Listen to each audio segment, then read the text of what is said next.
Welcome to Retro Game SuperHyper. I'm TJ, and tonight I'm very excited to share with you a project that I've been working on for a very long time. This is Laser Game SuperHyper. Laser Game SuperHyper is a custom-built mini arcade cabinet running on a PC that plays nothing but Laserdisc arcade games and ports of Laserdisc arcade games and Laserdisc arcade inspired games. I designed and built it myself from scratch over the course of about 3 years. It's got somewhere around 50 games on it using about 8 different emulators. I built it to scale with an arcade 1-up cabinet just for the sake of easier handling, but also for economic reasons. I think it makes a nice companion to my customized Tate Mode Space Invaders 1-up cab there. I also designed the entire art package myself. Here we see Princess Daphne on one side and Reika the Time Gal on the other. And the rest of the cabinet graphics are very simple, but definitely 1980s inspired. The cabinet has your standard joystick and 3-button layout, and also a trigger stick because some of the arcade Laserdisc games used them. Underneath the control panel is a flip-down panel that has a wireless keyboard with a trackpad for various administrative duties. The whole thing runs the launch box as a front end. I'm just using the free version for now, so it's not very customized, but there are arcade originals as well as console and PC versions, and as I mentioned, other games that play like Laserdisc games, but may not have originally been arcade titles. So with that, let's take a look at some of the games.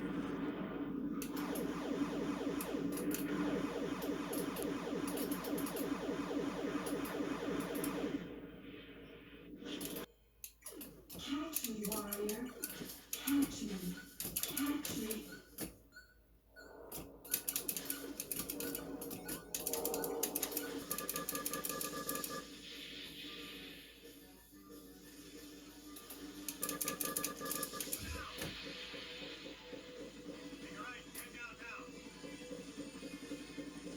Now, for the purposes of this video, I'm just showing off the cabinet and the games, but if you want the full rundown of the entire project with all the nerdy, dirty details about the construction, the hardware, the software, please check out my blog all about it at retrogamesuperhyper.com.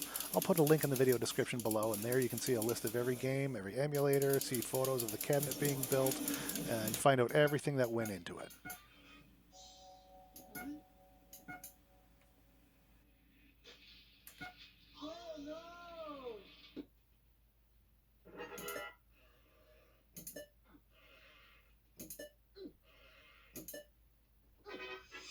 We'll get her back to defeat the foul wizard.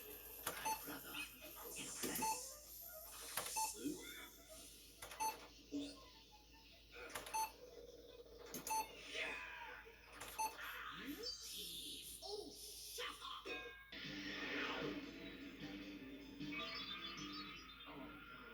Which one is it?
This here is Deathstalker, which was an unreleased Laserdisc game that was designed back in the 80s by Brian F. Colin of Xenophobe and Rampage fame. It was supposed to be released by Midway, but it never came out. And several years ago, it was actually brought back to life by Mr. Colin and Doc Mack from Galloping Ghost Arcade. You can actually play it on an arcade cabinet down at Galloping Ghost in Illinois. And they also released it on Steam, so I had to include it here. Brain Dead 13, of course, not an original Laserdisc arcade game, but very much in the vein of Dragon's Lair and such. Released on the PlayStation, the Saturn, the PC, 3DO, probably the CDI. Just thought it would be fun to play it in an arcade setting.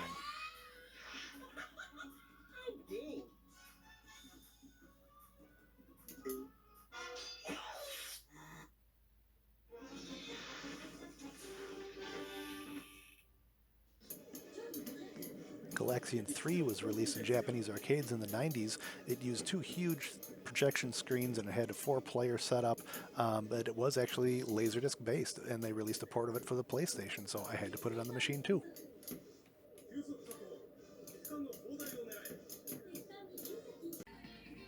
Battle Heat for the NEC PCFX. Again, not an original Laserdisc arcade game, but I thought it would fit in well.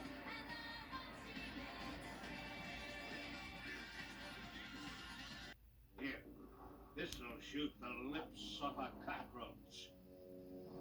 Now, get to the train and blow the Guardian's lights out. Here's an interesting one. Escape from Separate City for the CDI is actually a port of Freedom Fighters, which was an unreleased prototype of an arcade game that utilized footage from Galaxy Express 999. Nice shooting.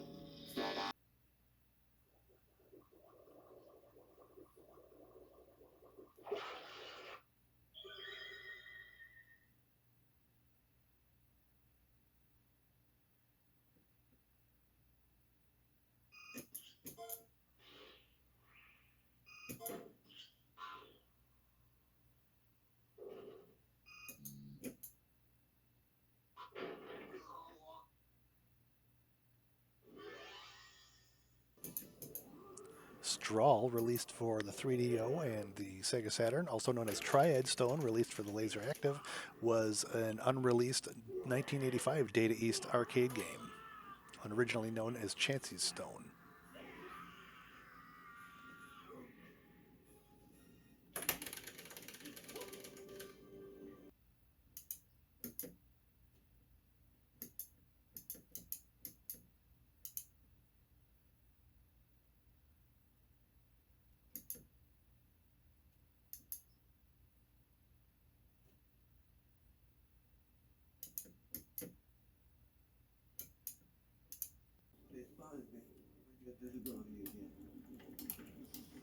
Here I'm playing Atari's Firefox, but it doesn't work well with the digital joystick, so I do actually have an analog flight stick that I can plug in, and it works really well for this game.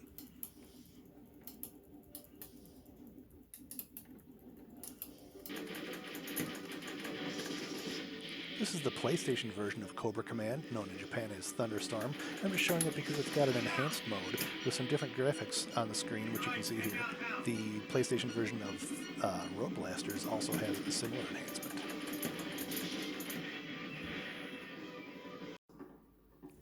Sega's Time Traveler, which was originally released in their hologram cabinet.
Mask Rider or Kamen Rider ZO is another home game that plays just like an arcade Laserdisc game.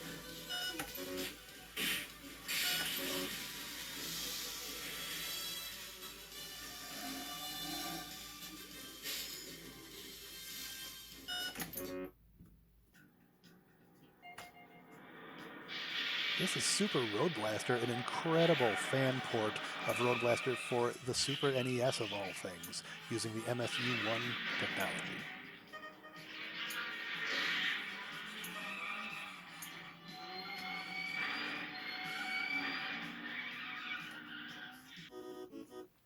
And finally, I had to include the Game Boy Color version of Dragon's Lair, which is way better than it deserves to be, and is so fun to play in an arcade setting.